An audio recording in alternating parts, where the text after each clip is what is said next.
para que vocês tenham acesso. Então, esse material que eu estou apresentando, mais uma série de outros materiais que podem ser consulta para vocês, ou material de referência, está disponível no Drive, vocês podem acessar lá, tem essa minha apresentação, e mais duas pastas que eu coloquei uma série de literaturas, algumas coisas que de repente pode ser interessante para que a gente possa apresentar, tá bom? A minha ideia aqui, Juliano, tá aqui, perfeito, consegui. A ideia nossa aqui hoje é bater um papo, falar um pouco sobre as metodologias ativas, né? Eu coloquei 78 slides, mas na verdade eu vou andar um pouco mais direcionado. Na verdade eu não vou ficar comentando nenhum slide, eu vou passar por todos eles e aí a gente vai efetivamente conversando, batendo um papo. Eu deixo à vontade aqui, quem quiser perguntar, pergunta, e aquilo que eu souber responder, eu estou à disposição, e aquilo que a gente não souber, a gente vai buscando com os colegas essa orientação, tá bom? Obrigado, Juliano. E aí, assim, a ideia nossa a gente tem que entender que a tal das metodologias ativas, principalmente no momento que a gente vive hoje, né, onde a gente está passando por esse processo de pandemia, né, e efetivamente cada vez mais as tecnologias da informação vêm nos apoiar nesse contexto. A gente tem que entender que isso encontra ambiente fértil, né, isso encontra condição mais que suficiente para que a gente possa efetivamente implementar esses tipos de métodos de aprendizagem no dia a dia das universidades, tudo bem? Então, eu coloco aqui de forma muito ampla, digo assim, que a universidade ela tem a seguinte condição, ela deve criar um ambiente propício para a geração de ideias, esse é o objetivo de uma universidade. Ela tem que combinar diferentes perspectivas e experiências, ela tem que criar um aprendizado que estimule as atitudes orientadas para o mercado de trabalho, visto que grande parte, pelo menos das universidades particulares, ele tem esse foco, né? Também existe o foco da pesquisa, mas muito mais entrada aí em buscar alinhar as práticas acadêmicas com a realidade do profissional do século XXI, tá bom? E criar oportunidades para que a gente possa experimentar várias das ferramentas e várias das tecnologias que efetivamente nos aparecem, tá bom? E temos feito isso de fato? Talvez aí uma primeira pergunta. A gente de fato está promovendo esse tipo de ambiente? Tá? Então é uma questão para a gente pensar, tá bom?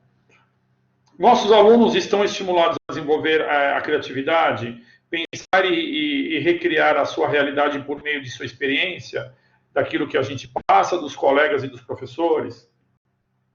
A gente consegue, na prática, desenvolver competências que o tornem atrativo para o mercado profissional. A gente consegue experimentar alternativas para solucionar questões complexas e do mundo real. Então, isso eu acho que é o grande propósito ao qual nós, como professores, vamos buscar aos nossos pares, aos pares acadêmicos e aos nossos alunos no dia a dia das nossas aulas, tá bom? Vamos lá, então. Eu não sei se talvez não fique tão claro aí, eu quis trazer nesse quadro aí um comparativo do que a gente tinha até 2015, né, e o que a gente tem daqui para frente, né? Então, na verdade, a gente tem aí, por exemplo, um comparativo que diz assim, naquele momento, em 2015, os empregos do futuro exigiam competências emocionais e criativas, que, na verdade, eles se mantêm ou vão se adaptando, né? Então, por exemplo, a gente pensa no profissional do futuro, a minha perspectiva é que ele tem que ser criativo, ele tem que ser um bom gestor de pessoas, ele tem que entender múltiplas competências e habilidades, ele tem que ser um bom tomador de decisão, ele tem que ser um bom negociador. Tudo isso é importante para que no futuro esse profissional esteja alinhado com essas expectativas. No nosso programa, hoje, no programa ao qual todos nós estamos inseridos, querendo ou não, nós estudamos muito dessas condições nas ferramentas de tecnologia aplicadas na informática ou, efetivamente, no aprendizagem do dia a dia. Perfeito, Luciano, perfeito. Juliano, perfeito. Que pode usar aqui o lapisinho, né, que a gente está indicando aqui, né? Tá bom? Perfeito. Então, muito que a gente está... Perfeito, muito obrigado. Que a gente utiliza isso. Então, na verdade, eu vejo que o nosso programa, por exemplo, ele traz novas práticas, novas ferramentas para que a gente possa, no dia a dia, auxiliar o professor e o aluno a ter um melhor entendimento, uma melhor lição, tá bom? Vamos lá, então. Então, basicamente, qual que é a ideia nossa aqui? Qual que é a nossa ideia, então? É estudar aquilo que a gente chama de chá, né? Que vocês ouviram aí, né? Que é as competências... Opa, eu não vou tentar escrever, porque eu não sou tão bom para escrever. Só vou... as competências, as habilidades e atitudes, tá bom? E aí, efetivamente, isso, no final das contas, né? No final desse negócio, quando a gente consegue implementar esse modelo, a gente cria um profissional com perfil que eu sempre falo até no meu dia, é o saber fazer, né? A gente consegue associar aquilo que o acadêmico traz, né, com os seus saberes conceituais e aplicar isso no dia a dia, no fazer, tá bom? Eu trago aqui a fala do professor Paulo Freire, né? Que ele fala que ensinar não é transferir o conhecimento, mas criar possibilidades para a sua produção ou sua construção, tá bom? Eu trago aqui um pouco dessa pirâmide de aprendizado, que diz assim, né? Essa pirâmide nos aponta da seguinte forma: nós aprendemos de fato, eu vou até colocar aqui um reloginho que eu tenho aqui para deixar ele gravado aqui em 40 minutos, tá? Quando chegar a 40 minutos, ele vai me indicar, ó. Quando chegar em 40 minutos, ele me indica aqui o reloginho, tá bom? A ideia dos teóricos que estudam toda estudaram o aprendizado, eles dizem assim, que na prática a gente consegue aprender 10% quando a gente efetivamente lê o conteúdo. Quando a gente ouve, a gente absorve 20% daquilo, 30% quando nós assistimos. E quando nós vamos combinando essas condições, por exemplo, assistir um filme, eu estou lendo e ouvindo, então eu consigo aprender 50%. E até 50%, os teóricos apontam que é um aprendizado passivo, ou seja, a gente está aprendendo de forma passiva, ou seja, eu não estou tendo aquela proatividade de ir buscar. Então, o aprendizado ativo, ele acontece quando efetivamente nós falamos, quando nós participamos, quando nós ouvimos, quando nós discutimos, quando nós simulamos determinada situação, tá bom? Então, nós estamos, então, vivendo um ambiente onde nós tiramos o aluno como protagonista desse processo e colocamos ele no centro da condição de aprendizado. Ou seja, aquela situação passiva do aluno ficar esperando a informação, ficar esperando que o professor leve até ele aquele aprendizado, aquele conhecimento, na verdade, nós passamos ao aluno ao ser o principal ator desse cenário, tudo bem? Lógico que isso, nós efetivamente, eu acredito que nós não fomos doutrinados a isso, ou nós não fomos direcionados nesse sentido, e se não bem trabalhado essas metodologias, essas formas de trabalho, pode dar a impressão para o aluno que o professor efetivamente não está alinhado, ou que o professor foi para a sala de aula efetivamente para... ele não está na aula, sabe aquela frase que a gente ouve? O professor não está dando aula, ele está passando para mim uma série de coisas que deveria ser responsabilidade dele. Então, a gente tem que ter muito bem alinhado esse tipo de questão, tá bom?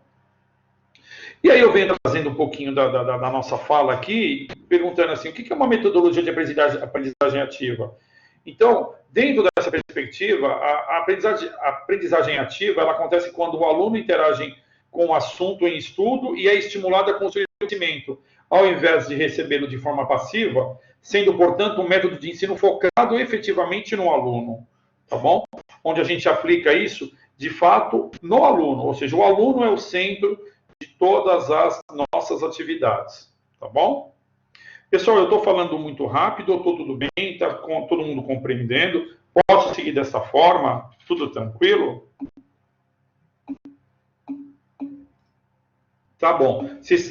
Tá bom. Eu vou também para que vocês colaborem, porque a gente aqui, nós estamos fazendo aqui Ok, Marina, Valdeci, Pavão.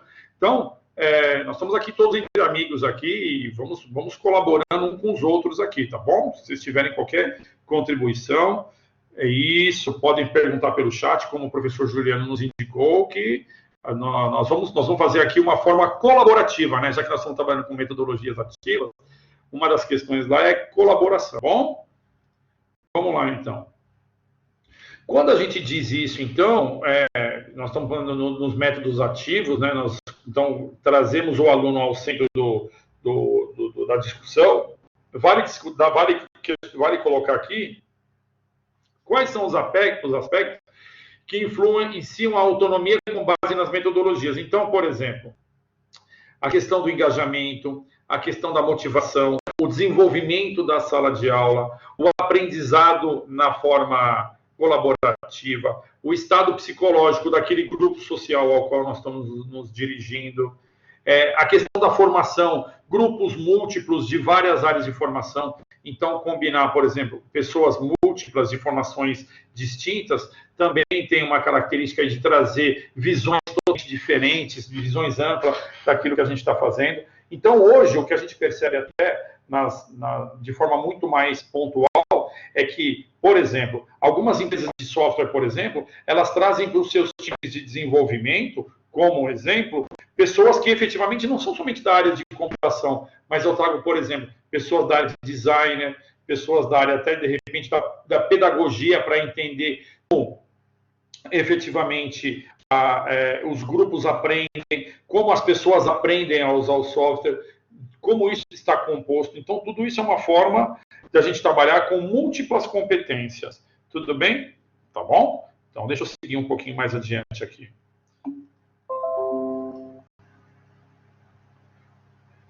Perfeito. Para se envolver ativamente no processo de aprendizagem, o aluno, de fato, deve perceber algumas coisas, né? Então, por exemplo, ele deve ouvir, ler, escrever, perguntar, discutir, resolver problemas, desenvolver projetos. Isso está diretamente alinhado a realizar tarefas mentais de alto nível, como, por exemplo, análise, síntese, avaliação, inovação. Ele busca exercitar a sua inteligência nas funções de pensar, observar, raciocinar, refletir, entender. E, lógico, também ele está fazendo algo ao mesmo tempo, então pensando naquilo que está fazendo. Novamente, pelo menos eu percebo que nós não fomos direcionados, pelo menos na nossa formação, pelo menos a minha formação, talvez eu vou falar assim porque fique mais fácil, a minha formação foi assim: nós vamos para a sala de aula, o professor dá aquela aula tradicional, efetivamente, dentro daquela aula, o professor, ao final, ele mede o conhecimento através de um exemplo, de um exercício, de uma prova, entendeu? E, normalmente, o aluno, então, pelo menos a minha percepção, ele estuda muito para decorar e não para compreender, para que ele consiga passar por uma segunda etapa de aprendizado. Então, isso normalmente acontece quando a gente faz uma prova, né? A gente estuda muito uma prova, e aí, efetivamente, fazemos a prova, tiramos uma nota positiva lá, 8, 7, 9, 10, e aí, depois de alguns meses, nós não conseguimos mais entender aquela relação e tentar conectar essa condição. Tá bom? E por que e para que utilizar as metodologias ativas? No dia a dia das nossas aulas, as metodologias ativas elas vêm para favorecer o processo de ensino, proporciona-se a aprendizagem significativa, que faça significado para os pares, para os atores que estão envolvidos naquilo. Gera confiança nas decisões dos alunos, dá segurança na aplicação do conhecimento, melhora a relação entre as pessoas, a relação interpessoal, melhora a expressão oral, porque a pessoa ela tem que efetivamente se expressar, ela tem que ir público. A gente às vezes percebe que os nossos colegas nem sempre têm essa habilidade de falar em público, mas isso faz com que o aluno treine, faz com que o aluno se sinta parte desse processo. Ele desperta o interesse do aluno por resolver problemas e ele incentiva o trabalho na sua forma de equipe, tá bom? Perdão. Exemplos que utilizam as metodologias ativas. Então, a gente tem o tal do PBL, né, que é o Problem Based Learning, né, aprendizado baseado em problema. A gente tem a problematização, a gente tem simulação, instrução em pares, quiz, a gente tem o tal do Project Based Learning e outras ferramentas, outros métodos de aprendizagem, tudo bem? Nós vamos comentar aqui de forma muito rápida cada um deles, e depois quem tiver interesse, eu estou à disposição, o Juliano tem meu contato, a gente deixa o e-mail para poder fazer essa discussão aqui entre todo mundo. Dentre esse método aí, um dos mais utilizados, uma das técnicas de ensino utilizado é a taxonomia de Bloom. Eu acho que vocês já devem ter ouvido falar nesse modelo, né, da taxonomia de Bloom. Então, a gente tem diversos estudos aí publicados sobre esse material, né, sobre esse método de aprendizado. Quem tiver interesse, eu já estou colocando aqui um artigo também que pode orientar vocês nesse sentido. O que a gente percebe na prática, na taxonomia de Bloom, então Bloom foi um estudo da área de educação também. Perfeito, Juliano, muito obrigado, ótimo, eu não tinha percepção. Eu também sou colaborador de uma outra instituição, e a gente tinha muito problema, eu vou fazer rapidinho um paralelo aqui, a gente tinha muito problema porque, assim, nas provas que a gente chama das provas de ENAD, né, aquele exame que avalia ao final de um determinado período a qualidade de ensino. Perfeito, então ótimo, Juliana. Então, por exemplo, se a gente já usa esse modelo aqui na Cruzeiro, olha que interessante, a partir dos verbos que eu vou montando, da taxonomia, porque ele indica lá, né, aprender, conhecer, analisar e assim por diante, eu consigo identificar qual é a faixa, qual é a camada que esse aluno está enquadrado. Então, por exemplo, eu quero que o aluno tenha, por exemplo, um nível de conhecimento, que é o nível principal da pirâmide. Então, a partir disso daí, eu vou usar verbos, eu vou usar uma forma de condução nisso, que leve o aluno a conhecer. Depois eu vou compreender, eu vou saber aplicar aquilo, eu vou saber analisar. Então, as provas de níveis mais complexos, eles estão numa taxonomia, eles estão num nível da pirâmide muito mais alto, tá bom? Tá? Depois, quem tiver interesse, eu coloquei, eu acho que algum material nesse drive que eu acabei de disponibilizar para vocês, e esse drive está aberto, vocês também podem colaborar comigo, vocês podem inserir material lá e também tirar material, a gente vira como repositório de conhecimento para todos nós aqui, tá bom? Dentro dessas técnicas, eu tenho, por exemplo, algumas condições. A visita técnica, que é muito mais próxima, é muito mais factual, a pessoa consegue efetivamente explorar mais. Então, numa visita técnica, o professor, o docente vai até campo, vai até o local e ele busca relacionar o aprendizado com a vivência no dia a dia, tudo bem? Eu tenho aí experimentações, então o docente apresenta problemas vividos por empresas reais para que os alunos ofereçam uma solução e questões propostas. Estudo de caso, eu tenho exercício de fixação, eu tenho exercício de aprendizagem, eu tenho estudo dirigido, elaborações na sua forma conjunta, brainstorming dirigido, exposição dialogada, tudo isso são técnicas de ensino que vão nos ajudar no dia a dia, trazer muito mais a realidade para o nosso aluno. Eu acho que uma coisa importante é exatamente esse modelo que nós estamos vivendo, né? Hoje, todos nós estamos reunidos aqui numa plataforma de ensino à distância, discutindo uma série de questões da educação e do dia a dia. Então, por exemplo, imaginando que se nós não tivéssemos essa condição, será que conseguiria trazer todo esse tipo de coisa para o dia a dia? Seria um negócio muito complexo, né? Eu vou dar um exemplo muito particular meu. Eu tenho uma das minhas graduações, eu fiz em contabilidade. E, imagina, eu fiz um ensino à distância em contabilidade, que é uma matéria extremamente técnica, quer dizer, contabilidade é praticamente prática, formar o contador. Exatamente. O pessoal está trabalhando em home office exatamente pela condição das ferramentas de TI, exatamente, Santa TI, exatamente, perfeito, Juliano.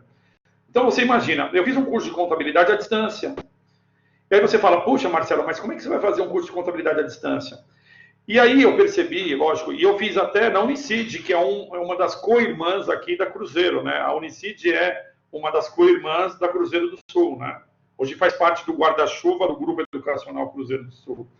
E para mim foi sensacional, porque para mim, aquela história de fazer à distância, eu podia estudar no ambiente que eu queria, no horário que eu queria, na hora que eu queria, dentro das condições que me proporcionavam.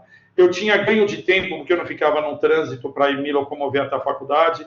Eu tinha uma série de coisas que eram importantes para mim. A plataforma me atendia dentro das condições que eu esperava. E isso trouxe para muita gente... Exatamente, Juliano. E isso trouxe para mim uma condição que, se eu fosse fazer um curso presencial, naquele momento não me traria uma condição, porque eu não teria condição. Eu sou professor também, como muitos dos colegas aqui, e eu não teria condições de aprender se não fosse por esse caminho. Segundo, que eu acho que é importante, o Juliano está reforçando isso e eu faço coro com ele, que assim...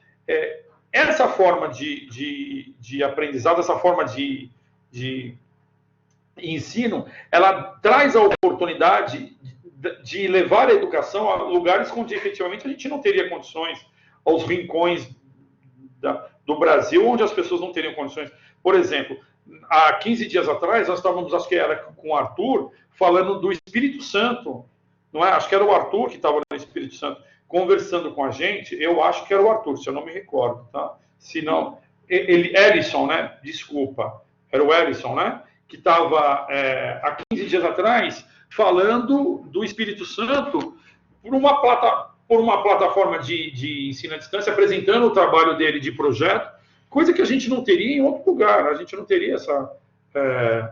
não estava lá, não? Desculpa, Arthur, eu confundi os nomes. Desculpa, era o Ellison, né? Desculpa, Arthur. Mas, em todo caso, os colegas estavam aqui junto com a gente. Tudo bem? Perfeito. Eu vou seguir um pouquinho mais adiante com vocês.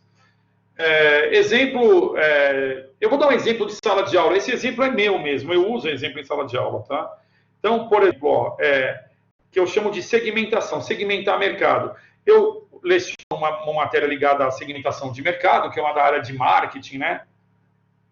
Uma das áreas de marketing lá. Então, imagina a seguinte situação. Eu tenho lá, por exemplo, a primeira coisa que tem que ficar muito bem claro para o aluno são os objetivos daquela minha aula. Então, eu coloco assim, quais são os objetivos da aula? Entender o conceito de segmentação do mercado e aplicar o conhecimento de um exercício na tomada de decisão. E aí eu separo efetivamente o que eu espero desse aluno. Qual é o conhecimento, qual a habilidade e qual a atitude. Conhecimento, ele tem que conhecer, então, ao final da minha matéria, segmentação, tipologias de segmentação utilizadas no conceito de marketing, comportamento do consumidor e os conceitos de localização.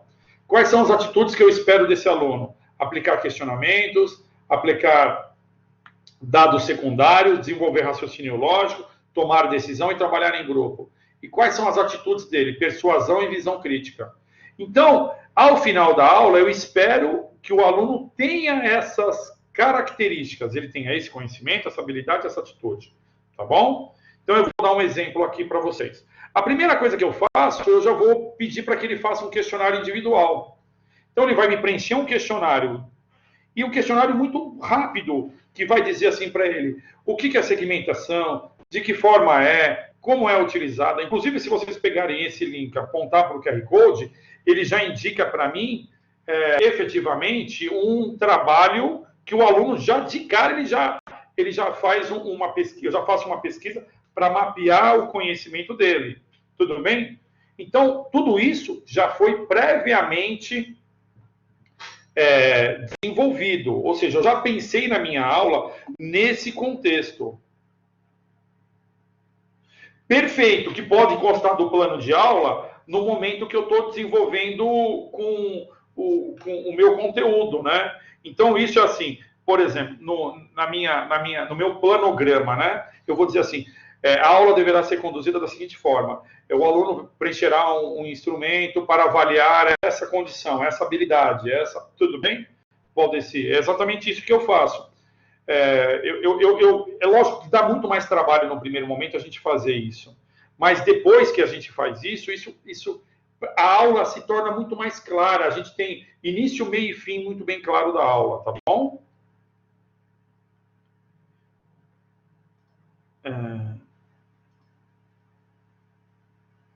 Tá funcionando sim, Juliano, tá funcionando. Tá funcionando sim. Eu só não sei se eu deixei habilitado ou não, mas tá funcionando. Ah, tudo bem, se você quiser ler aqui, pode fazer a leitura, Juliano. Eu volto lá no QR Code, eu volto.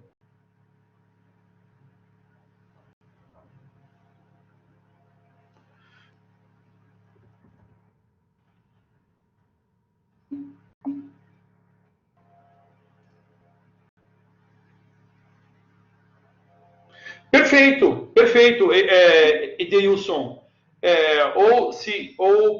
Se o pessoal quiser ler também, perfeito. Essa é a ideia. No primeiro momento, entender o perfil de cada aluno. Perfeito. Ou do grupo também, pode ser também. O Juliano está lendo? Quer que eu.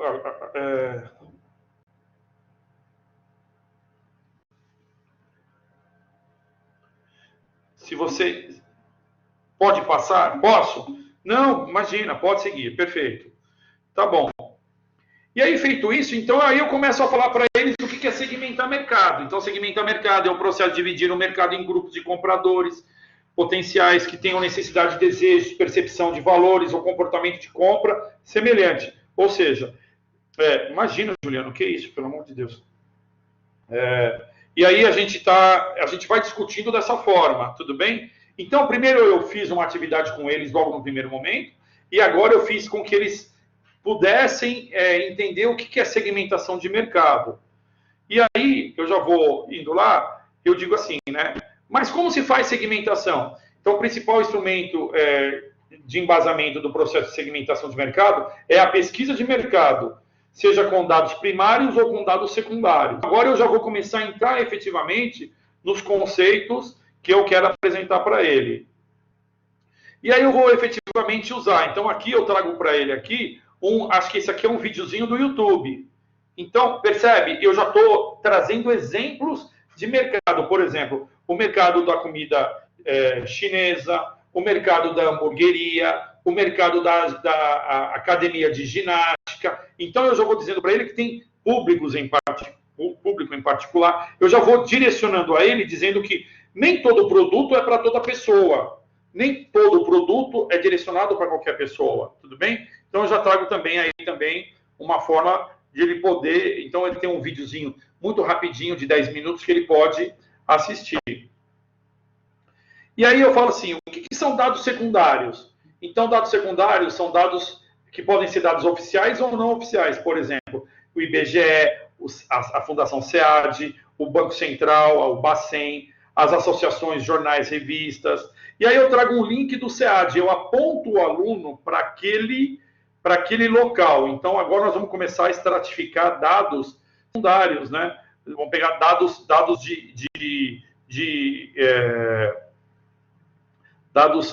em particular, para uma pesquisinha, tudo bem? Então, acho que o QR Code também já está apontando para a Fundação SEAD. E aí eu vou seguindo com ele. Então, imaginando que eu estou aqui agora, lá na Fundação SEAD, eu vou pegar aqui, por exemplo, todos os dados, todos os distritos da capital. Então, eu vou agora separando isso. Então, eu vou dando a ideia agora dele de fazer essa separação de informações, que é importante para que o aluno perceba isso. Tudo bem? Tá? E aí eu vou efetivamente... Então, aqui, selecione aqui, por exemplo... selecionei um distrito. Agora eu vou selecionar o bairro, Arthur Alvim. E depois disso, eu vou criando situações para que ele possa entender esse universo. E depois disso, eu crio uma situação-problema. Tendo por base o perfil do consumidor da pesquisa em sala de aula, cada grupo deverá utilizar dados primários e secundários e decidir entre 2 bairros de uma cidade de São Paulo para instalar um pet shop. Então, lógico, quando ele for, por exemplo, num bairro lá, por exemplo, na região do Morumbi, tem um perfil de público. Por quê? Aí ele já vai pesquisar a questão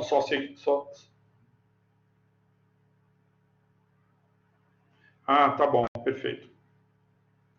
Tudo bem? Então, aqui, por exemplo, eu vou indicando também para ele dados para tomada de decisão. Ou, por exemplo, tá lá, dados da pesquisa de sala de aula, dados da SEAD, dados de análise de concorrência via Google Maps, dados, por exemplo, que eu posso buscar do setor de pet shop, então eu indico para ele filme com dados do setor de pet shop, tudo isso, percebe que eu vou direcionando o aluno nesse caminho. Eu vou conduzindo ele dessa forma, tá bom? E aí eu posso falar das análises de variáveis para tomada de decisão, por exemplo, renda per capita, idade, estilo de vida, valores, concorrência e outras variáveis que eu julgar ser interessante. E aí, ao final, ele vai acessar um link e vai responder um determinado questionário. Ou seja, ele já fez essa pesquisa. Toda essa etapa antes, então, eu já estou no laboratório, eu já estou num determinado local, ou isso pode ser dado a explicação numa semana e cobrado na semana seguinte. O aluno, ou seja, ele tem todas essas condições. E, ao final, o professor resgata isso. Então, ele faz a exposição das propostas dos grupos, ele discute sobre as escolhas, ele faz o fechamento, o professor, então, faz o fechamento das conclusões, ele volta aos objetivos iniciais da aula, relembrando o que foi desenvolvido, os conhecimentos, dados e atitudes que foram trabalhadas, e depois disso, o professor mesmo pode fazer uma autoavaliação, tudo bem, de cada aluno e o que pedir para que o aluno também faça uma avaliação da sua aula.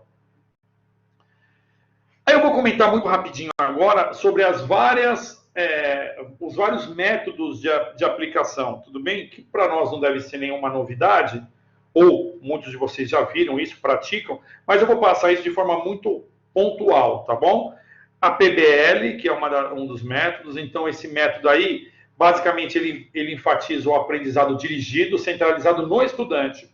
O professor não ensina da maneira tradicional, ele facilita a discussão dos alunos, conduzindo quando necessário e indicando os recursos didáticos úteis para cada situação. É apresentado um problema e, inicialmente, é apresentado um problema e, inicialmente, o professor trabalha com conhecimentos prévios dos alunos sobre o problema em questão, tá bom? Nesse contexto, em seguida, são formulados os objetivos de aprendizado com base em tópicos considerados úteis para o esclarecimento e a resolução dos problemas e onde as informações podem ser encontradas. Onde elas podem ser encontradas? Então, é função do professor, do tutor, do mentor, fazer essa condução. Na etapa seguinte, os alunos trabalham na busca das informações e na elaboração de algum estudo dirigido, antes da explicação do professor. Quando as informações trazidas por todos serão discutidas, efetivamente, e integradas no contexto do caso-problema. Tá bom?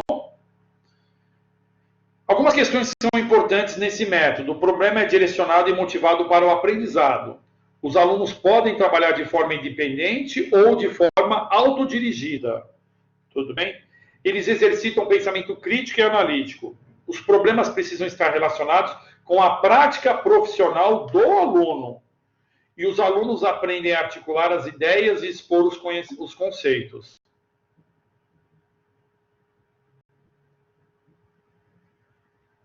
Sim, sim. Perfeito, Juliano. Perfeito. Sim. Aqui, perfeito. Perfeito, é isso mesmo. Agora aqui nós vamos o aprendizado baseado em times, tudo bem? Que é uma outra característica, já é um outro modelo. E aí dentro desse modelo, então, a gente vai fazer o quê? A gente vai basear, então, esse tipo de aprendizado naquilo que a gente chama de construtivismo, tudo bem?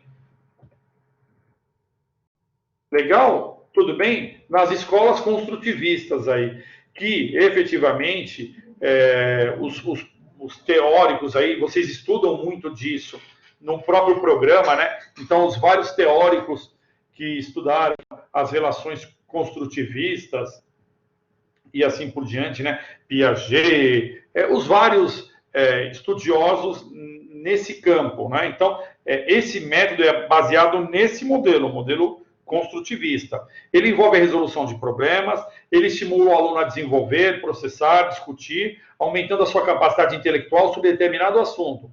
Ele instiga a curiosidade, a preparação pode ser de forma individual ou também na forma de equipe, pode ser utilizado no meio corporativo ou no meio acadêmico, então a gente pode usar esse tipo de método em uma empresa, em uma organização, ou efetivamente no meio acadêmico. Eu vi aqui o Arthur, uso muito o PBL em sala de aula, principalmente nas disciplinas de interdisciplinaridade, de projetos sistemas 1 e 2 também. Eu acho que esse tipo de método, ele cabe muito bem para aquelas atividades que a gente chama de integradora mesmo, né? Atividades onde aquela disciplina, né? Aquela unidade curricular, ela concentra aí todos os alunos nesse sentido. Concordo, Arthur, faz o aluno sair daquela condição passiva, né? Exatamente, ele se torna agente do saber, né? Sai da zona de conforto, eu concordo contigo também. Tá bom? O aluno passa a ser agente do processo de aprendizagem. Perfeito.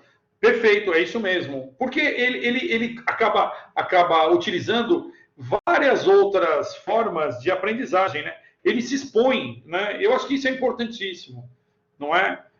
Perfeito. Eu vou dar depois um exemplo do meu doutorado. Quando eu fiz o doutorado, eu tinha um professor. Eu fiz um doutorado em engenharia de produção, foi o meu doutorado.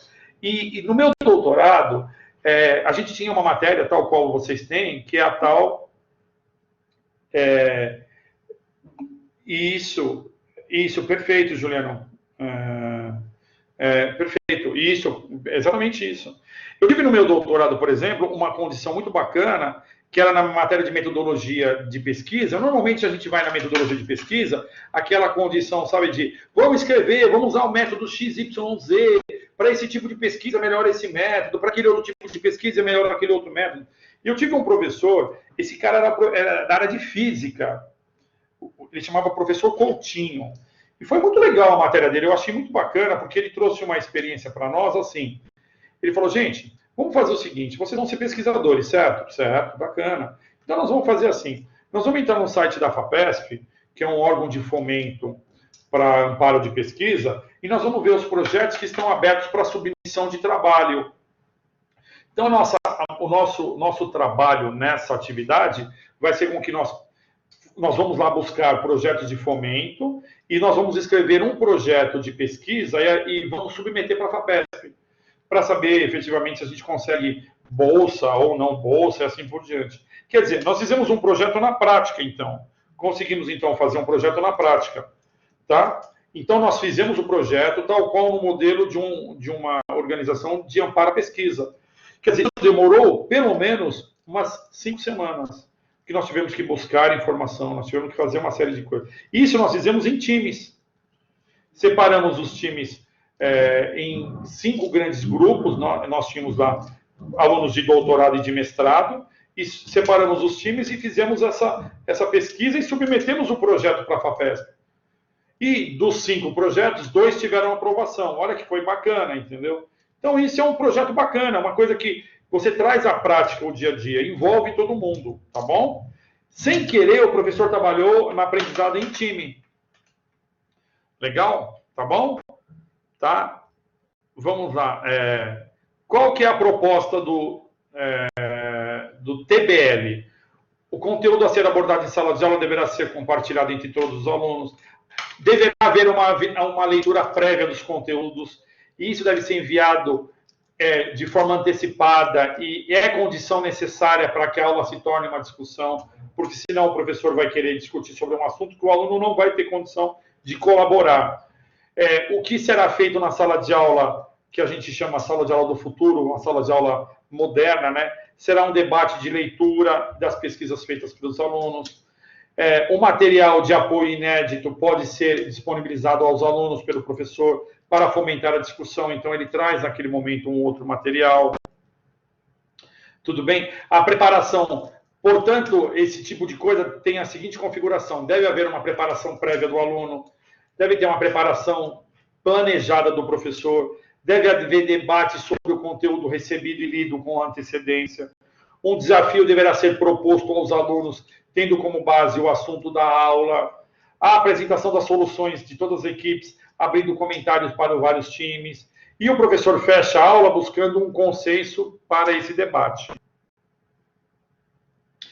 Nesse fechamento, o professor deverá fazer o quê? Verificar as devolutivas, dar as devolutivas aos alunos, percebendo as possíveis soluções dadas pelo desafio e aí alinhando aquilo que é teoria com aquilo que efetivamente é a prática. Comentar as interpretações, se estão alinhadas com a teoria ou se não estão. Verificar se as soluções propostas são consistentes, podendo abrir uma discussão com os demais grupos. Isso é a condição do professor, ele tem que fazer isso. Um outro método é estudo de caso, tá bom? Eu vou trazer outro método aqui. Que é o quê? O que é o estudo de caso? Um estudo é um instrumento pedagógico que apresenta um problema mal estruturado. E o que é um problema mal estruturado? É aquele que não tem uma solução pré-definida, exigindo o empenho do aluno para identificar o problema, analisar as evidências, desenvolver argumentos lógicos, avaliar e propor soluções. Tudo bem? Ele pode também ser definido como um problema a reproduzir os questionamentos, as incertezas e as impossibilidades de um contexto empresarial que dispara a necessidade para a tomada de decisão. O processo de chegar a uma decisão por meio da análise e discussão individual e coletiva das informações no estudo de caso promove o raciocínio crítico e argumentativo dos alunos. Perfeito, Juliano. Tem base na Scrum, isso, naquele método que hoje a gente usa, as metodologias ágeis para desenvolvimento de software, não é isso? Perfeito, exatamente. Ele tem amparo nesse método. Obrigado, Juliano, por trazer isso daí. É muito, muito, muito claro. E a gente que é da área da computação, né, usa isso muito do dia a dia da nossa prática, né? Perfeito. E aí, só fechando aqui, em função dessas características, o caso é considerado um valioso instrumento pedagógico, que desafia o aluno a raciocinar, argumentar, negociar, refletir, habilidades que têm demandas no ponto de vista cognitivo e no ponto de vista social. O método de estudo de caso ele é usado em dois grandes cenários aí. Uma nas questões das ciências sociais, né? Estudar a sociedade, o contexto social, e também estudar isso na área da medicina, né? A medicina traz muito o estudo de caso, né? Ela estuda muito o método caso, né? Então, por exemplo, estudar o caso daquele paciente. E isso é muito interessante porque os alunos vão discutindo e vão fazendo essa aprendizagem na sua forma colaborativa. Verdade, Arthur, concordo contigo. Aí eu dou um exemplo aqui, eu não vou ficar lendo o exemplo de fato, mas um exemplo que poderia ser um estudo de caso. Por exemplo, como melhorar o clima organizacional? Aí ele traz o exemplo. O caso apresenta brevemente uma indústria de crédito consignado no Brasil, tá bom? Eu trago um caso aqui para ele e os alunos vão ser instigados a resolver esse caso, baseado no quê? No clima organizacional. Tudo bem? Perfeito? Tá? Eu só vou deixar ele que pode ser um caso usado na aula de vocês, ou um caso usado, por exemplo, em outro momento aí, tá bom? Quais são os objetivos dessa aprendizagem? Desafiar o aluno a analisar e propor plano de ação para a melhoria do clima, que é exatamente o que a gente estudou anteriormente, né? E quais são os objetivos secundários? Discutir as práticas de comunicação interna, discutir o conceito de motivação no trabalho, estimular as competências analíticas dos alunos, especialmente na proposição de soluções de problemas mal organizados. Tudo bem? Eu tenho um outro método que chama instrução em pares, né? Que é um outro método de aprendizagem, tá? Então, traduz-se literalmente por peer instruction, por instrução em pares, ou seja, instrução pelos colegas, né? E aqui eu cito efetivamente as fontes. Vale dizer que a instrução, que a tradução, ela vem da derivação da instrução em pares, que poderia dar a falsa impressão de que os alunos deveriam trabalhar necessariamente em dupla ou em pares, né? O que não é uma verdade, vez que também são formados por grupos maiores, tá bom? Se o aluno tem domínio conceitual, é preciso desenvolver suas habilidades e aplicá-las nas situações práticas, e assim prepará-los para a atuação profissional. Então, o que a gente chama de peer instruction, né? Busca, então, focar no momento da aprendizagem. Então, é a transferência da informação, fazendo com que o aluno busque informações de fontes primárias, direto da fonte, por método de leitura ou por encontro presencial ou assim por diante. Funcionamento. Como é que é o funcionamento desse método? Tendo feito o estudo antecipado do conteúdo em sala de aula invertida, que é outro método também, o aluno comparece à aula, que tem início com a explanação rápida de 7 a 10 minutos pelo professor, da temática, e após isso é aplicado no chamado, que a gente chama de concept test, que na verdade são questões que serão respondidas de forma individual pelo aluno. E aí, para tanto, o professor conta com o auxílio de ferramentas tecnológicas, como, por exemplo, usar formulários do Google ou outros formulários para medir o conhecimento. Aí, assim, primordial neste momento é que o estudante não tenha conhecimento das respostas dos outros, de maneira que isso não possa influenciar de forma mútua o resultado, tá bom? Disso, a gente faz assim, se as respostas tiverem um grau de participação entre tanto e tanto, o professor pode direcionar uma outra atividade ou direcionar outras formas de como fazer isso. Tudo bem? Eu vou só passar para o próximo slide, que eu acho que fica mais claro, né? Tá aqui, ó. Então, de forma resumida, é assim, o professor indica o texto, o argumento, o site com o conteúdo. No início dos 10 minutos primeiros da aula, ele faz um resumo daquilo que vai ser aqui. Insere uma questão online sobre o assunto, que preferencialmente deve ser respondida de forma individual. Aguarda 5 minutos e faz uma apuração das respostas. E aí as respostas vão dizer o seguinte: se os acertos foram até 30%, o professor retorna com outra abordagem e repete a aplicação da questão. Se for entre 30% e 70%, os pares devem interagir entre si na busca de e convencê-los de forma a buscar responder as questões, tá? E nesse momento o professor não interfere. Se for acima de 70%, o professor faz considerações de forma pontual e na sala de aula ele vai discutindo essas questões. Eu coloco aqui, então, como é que seria isso, né? Uma forma de fluxo. A breve exposição do professor. Então, aqui está. Se o acerto foi menor que 30%, ele volta no conceito e volta no teste novamente. Se for entre 30% e 70%, discussão entre pares, nova votação. Se foi acima de 70%, explanação para o próximo tópico, tá? Então, esse é um resumo daquilo que a gente já conversou no slide anterior. Simulação é um outro método de aprendizagem, né? Está aqui, a simulação. São instrumentos para auxiliar e complementar a aula expositiva, fazendo oportunidades de participação interativa entre os nossos alunos, né?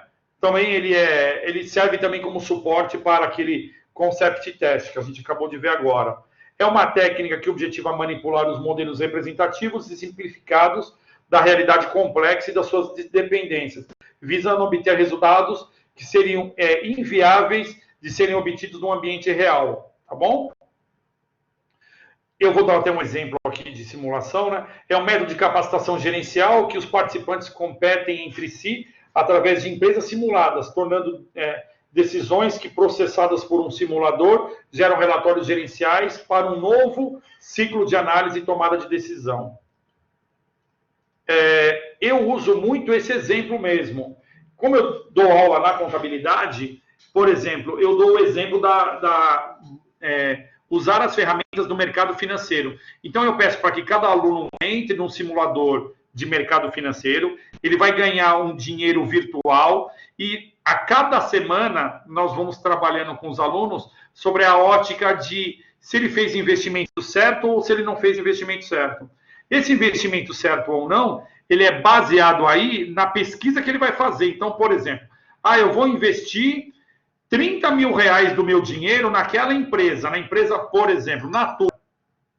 Então, ele é obrigado a buscar informações do balanço da empresa, das informações de mercado da empresa, para que ele possa se respaldar a sua tomada de decisão e para ver se a decisão está certa ou não.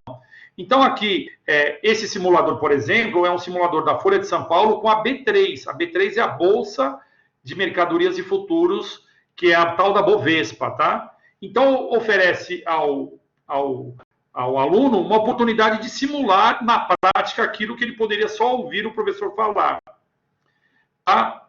Então, por exemplo, na área de orçamento e controladoria, eu uso software que vai estimular a utilização disso, ou algum software do tipo ERP, softwares que são de gestão integrada, tudo bem? Tá? Isso é plenamente possível e utilizado. Ok? Tudo bem até aqui, gente? Vocês gostariam de fazer alguma pergunta, alguma questão, alguma colocação?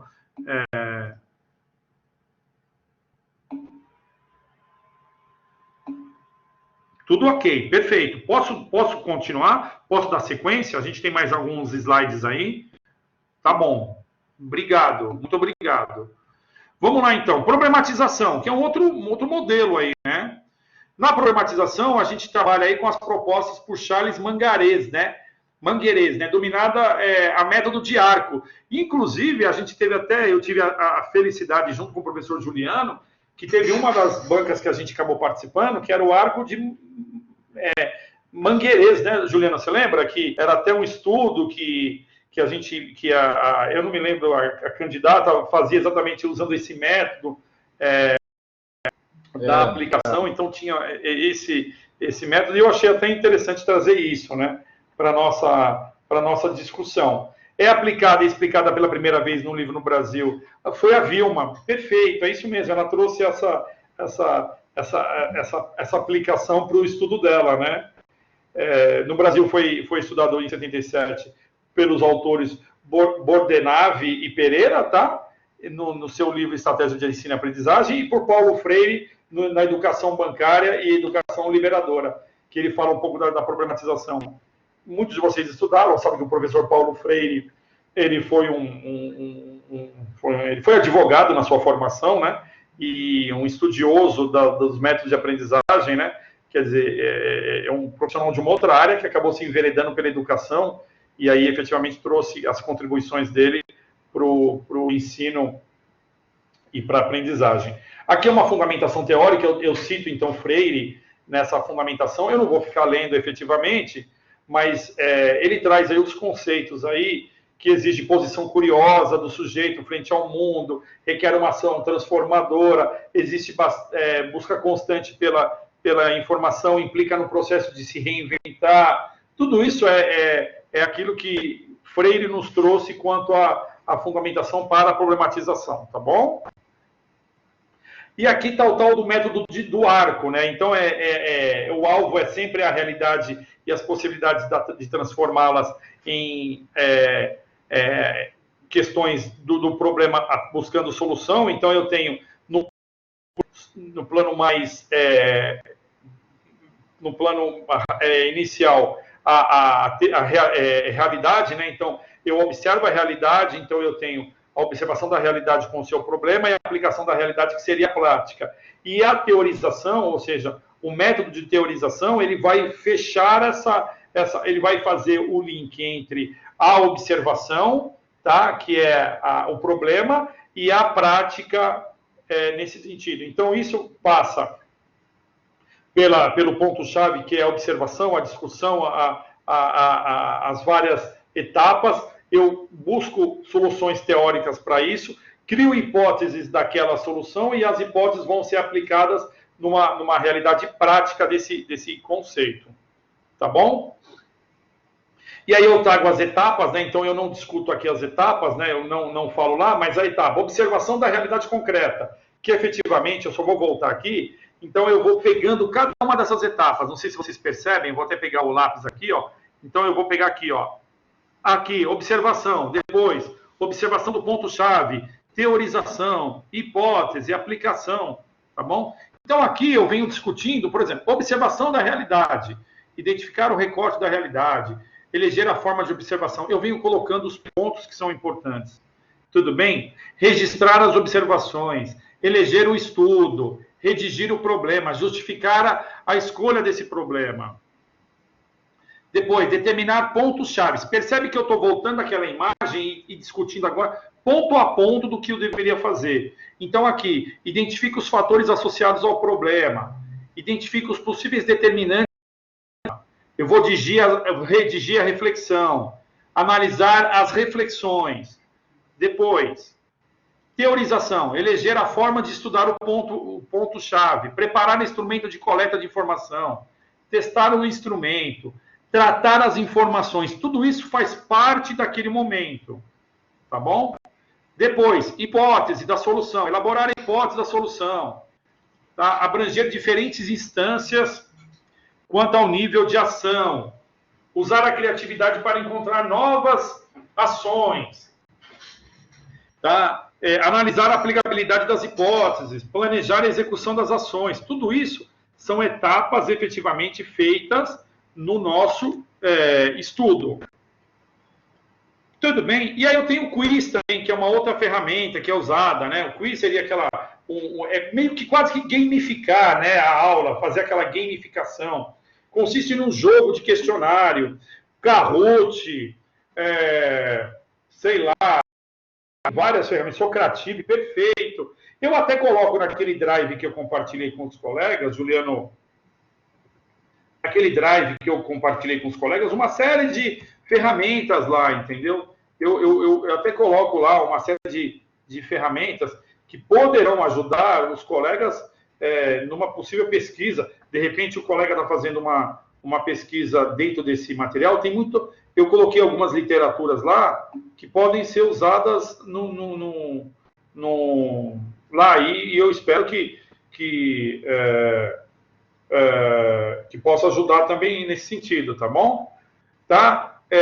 Então, nesse tipo de jogo participam tanto grupos de pessoas como participantes individuais, podem acertar a maioria da quantidade das informações.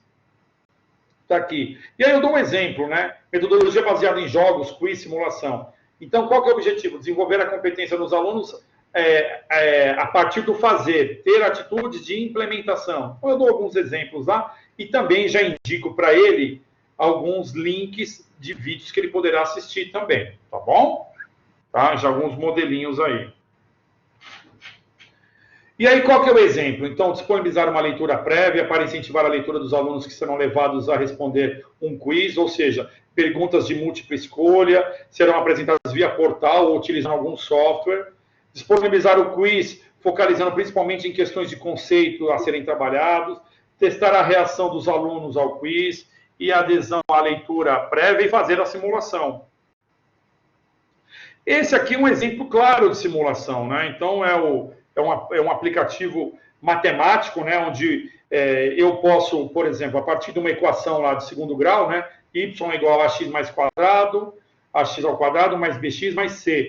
Ele vai simular, então, cada variável que ele vai mudando, vai me dando uma representação do ambiente diferente, tá? Isso faz com que o aluno associe uma realidade que talvez ele não consiga perceber de forma... o Luciano usa essa ferramenta? Legal. Não? Tá, legal. Então, por exemplo, função quadrática. Então, ele quer estudar a função quadrática. Jogo... usa muito em física. Legal, Marco, legal. Um exemplo do jogo da economia brasileira e vários outros jogos, né? Então eu venho aqui trazer para vocês, tudo bem? Ó, o Quizlet, que é uma ferramenta também para você usar metodologias ativas, então a gente traz aí uma série de ferramentas aí, entendeu? Tá? E a última, que é a minha última contribuição com vocês, é a sala de aula invertida, que na verdade também conhecida como Flipped, tá? Flipped Classroom, que é também considerado uma grande inovação no processo de aprendizagem. Como o próprio nome sugere, é um método que ensina através do qual a lógica da organização de uma sala é, de fato, invertida. Então, ou seja, o layout acaba se tornando diferente, vira uma sala de aula onde o aluno se torna ativo naquele processo, ou seja, ele é o grande protagonista nesse modelo. Tudo bem? O professor deixa de ser o grande detentor do conhecimento e, neste caso, ele passa a atuar mais como mediador. Ele é o mediador desse processo de ensino e de aprendizagem. Tudo bem? Tranquilo? E aí, é lógico que você tem que ter também, por trás disso, a cultura da aprendizagem, né? A cultura de do aprender, do saber. O aluno tem que estar envolvido com isso, ele tem que entender que aquilo não é uma coisa menor, ele tem que, é uma questão cultural mesmo, né? Por exemplo, percebe, Juliano? É isso mesmo, né? A sala do futuro. O cara, o professor é o mediador naquele. Ele usa as tecnologias da informação, ele usa os métodos de aprendizagem, mas ele coloca o aluno como grande, centralizador daquele o layout das mesas de trabalho, perfeito. Elas são organizadas de forma de grupo, né? Então, normalmente, por grupos, né? Então, isso é verdade, já tem todo um layout de como fazer isso daí. Que o passado passa a ser perfeito, é isso mesmo, Arthur, concordo contigo. Né?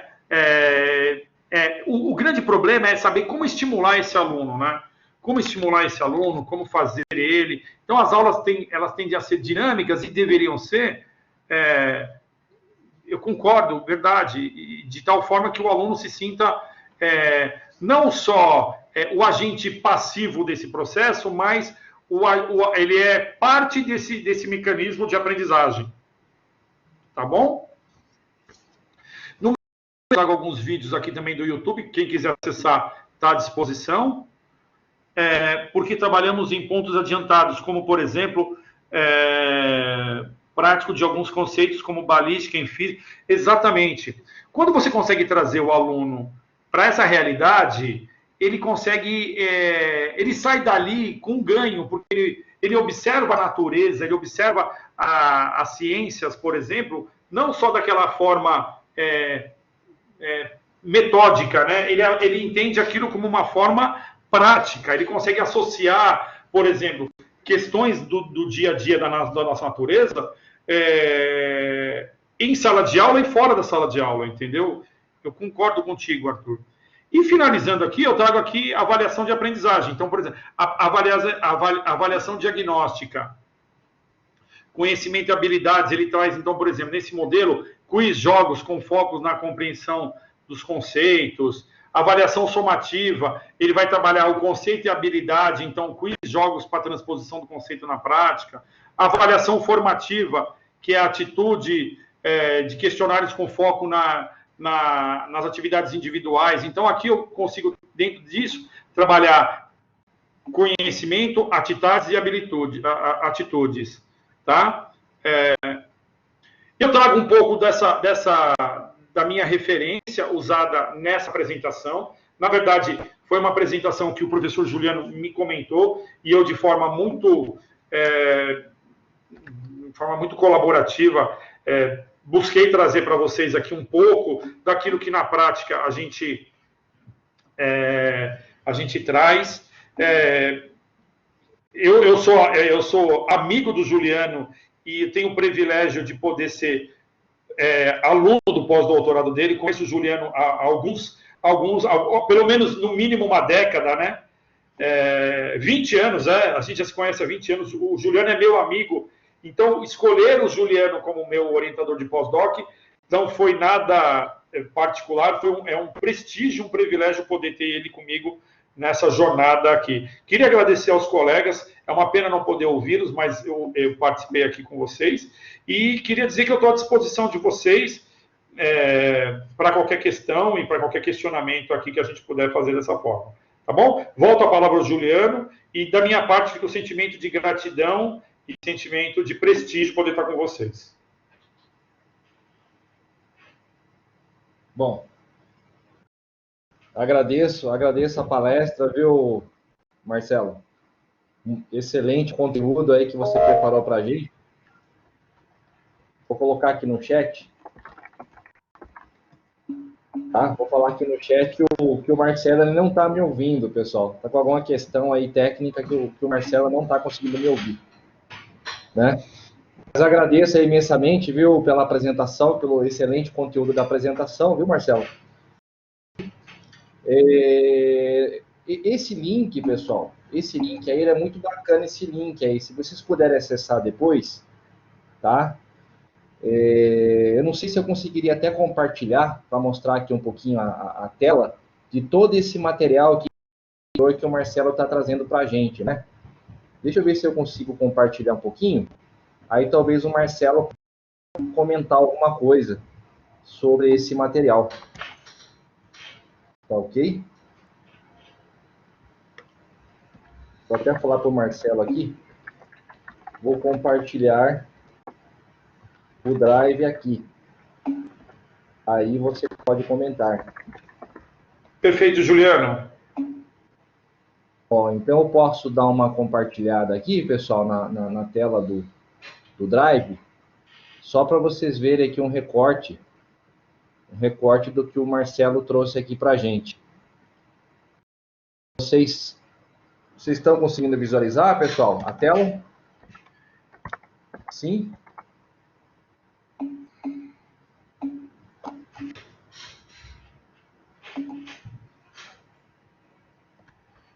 Marcelo, se quiser comentar... Perfeito, Juliano, estou ouvindo. Não estou ouvindo. Se quiser comentar... Na verdade, Juliano, eu compartilhei esse drive com vocês, com todos os colegas, eu vou deixar ele aberto, está aberto, vocês têm acesso a tanto incluir material, quanto efetivamente poder fazer. A apresentação está aqui com vocês, todos têm acesso, e eu constantemente, eu incluo novos materiais, por exemplo, cursos que são em AD, materiais que efetivamente eu participo de outros grupos de pesquisa e outros grupos de colaboração. Então, eu sempre, na medida do possível, eu atualizo esse drive para que todos os colegas socializem o conhecimento. Então, aqui tem algumas literaturas de como fazer o acesso, né? Então, alguns livros que a gente pode usar, vocês poderão usar isso na prática do dia a dia de vocês, né? Então, são livros no formato PDF, que eu acho que, dada essa condição, a gente sempre tem... entendeu? A gente sempre tem uma série de materiais que eu acho que é sempre bom socializar entre os pares, entre os nossos pares, tá? Eu acredito nisso, por isso que sempre que tenho, socializo com todo mundo, porque eu acho que é importante a gente poder fazer dessa forma. E aí, lógico, fico à disposição para que a gente possa colaborar de forma muito bacana e dizer que, da minha parte... É uma alegria poder estar aqui e poder compartilhar com o Juliano e com todos os meus amigos aqui de seminário essa apresentação. Queria pedir desculpa para vocês se eu me prolonguei no tempo, mas queria dizer para vocês que eu coloco alguns vídeos, né? Eu vou colocando algum material, né? Do tipo como criar aula, essa aqui é legal, ferramentas de como turbinar a sua aula online. E, por exemplo, ferramentas do Google, ou ferramentas de outros desenvolvedores de software. E toda vez que eu tiver alguma nova ferramenta, eu vou incluindo aí. Então, esse drive vai ficar aberto com vocês de forma contínua, para que a gente possa efetivamente ter acesso aqui. Todos têm acesso e vão colocando lá e vão disponibilizando... Ô, Luiz, tudo bem? O Luiz está por aí. Obrigado, Luiz, pelo prestígio de poder estar com a gente aí. E assim, nós formamos um grande grupo. Eu aqui com o Juliano, colaborando com ele aí no programa, e vocês desse lado, e para mim é uma satisfação, uma alegria poder estar aqui e poder socializar isso aí com vocês. Excelente material, viu, Marcelo? Muito obrigado aí por compartilhar. Vocês têm alguma dúvida, alguma pergunta, algum comentário?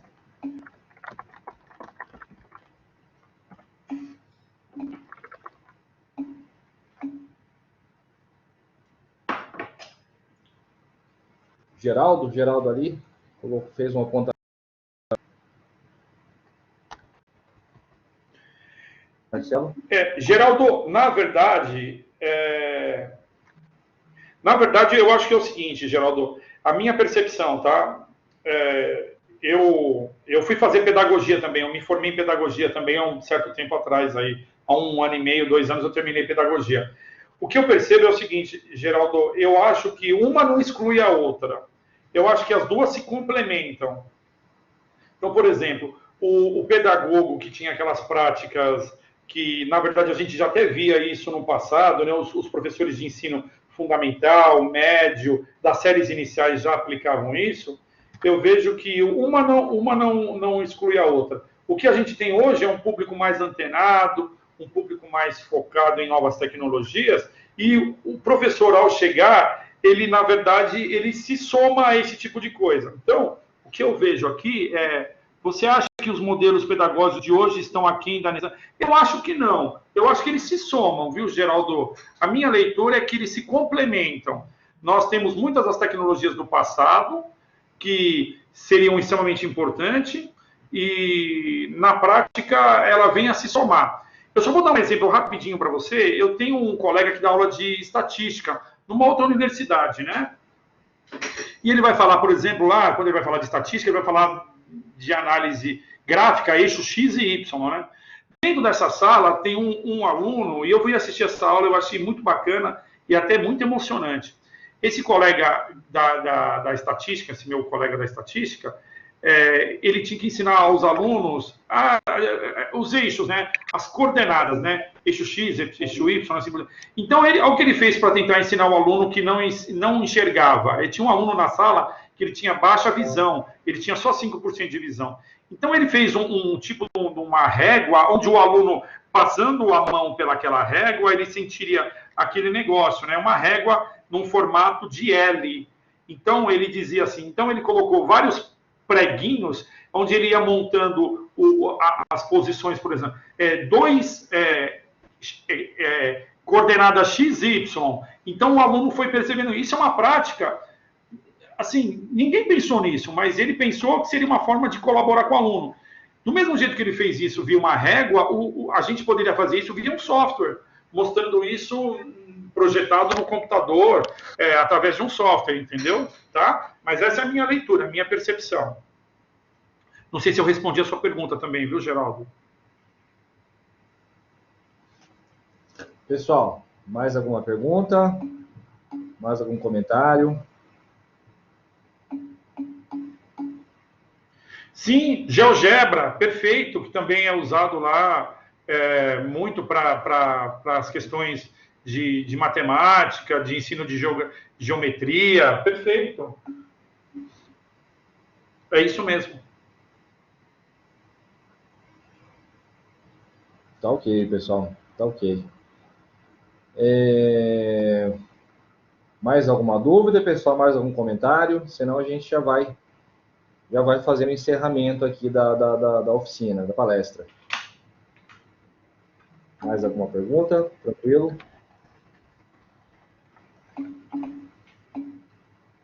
Ok. Entendi, Geraldo. Okay. Perfeito. Entendo, Geraldo, eu entendo. Eu entendo o que você diz. No momento onde as escolas elas estão numa outra condição.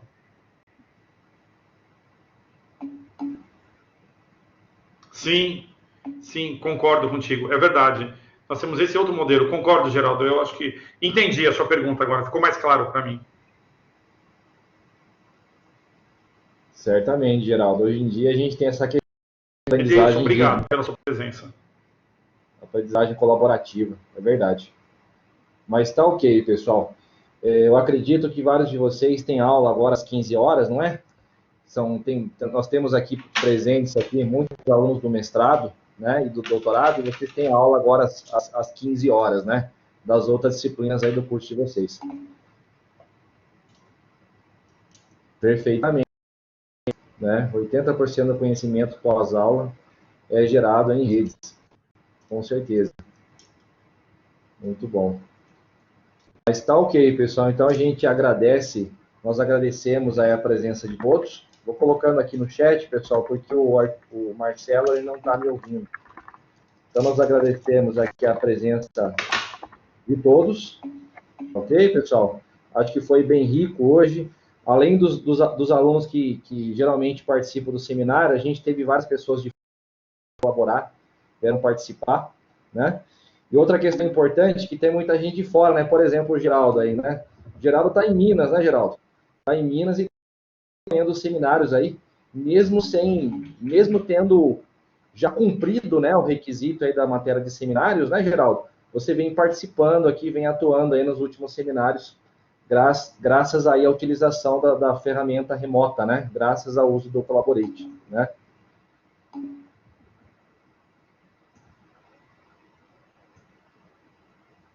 Certamente, Arthur, é verdade. Se a gente atuar direitinho, né? O ator principal ganhar o Oscar e talvez a gente também. É verdade, Arthur. Correto. Tá ok. Verdade, Geraldo. Aproximando as distâncias aí, né? Legal. Talvez até no futuro, né, pessoal? Não sei, fica a sugestão no futuro, né? Quando a gente voltar aos seminários presenciais, talvez a gente poderia sempre fazer a transmissão ao vivo, né? Via Collaborate, via outra ferramenta, para que outros alunos, outros convidados aí pelo Brasil possam assistir também, né? Eu acho que seria uma ideia quando a gente voltar ao formato dos seminários presenciais, né? Verdade, Arthur. Tá ok. Show de bola, então, pessoal. Então, essa é a presença de todos, tá? E aí, os próximos seminários aí nós divulgaremos, né? Com antecedência, mas o próximo seminário deverá ser no mês de, né? Já está encerrando o mês de abril, né? Temos aí mais uma semana, 2 semanas. O próximo seminário aí vai ser no mês de maio, tá ok? Mas aí a gente divulga para vocês informações sobre data e horário, a gente divulga com antecedência. Tá ok, pessoal? Então, queria agradecer a presença de todos. Vou encerrar aqui, interromper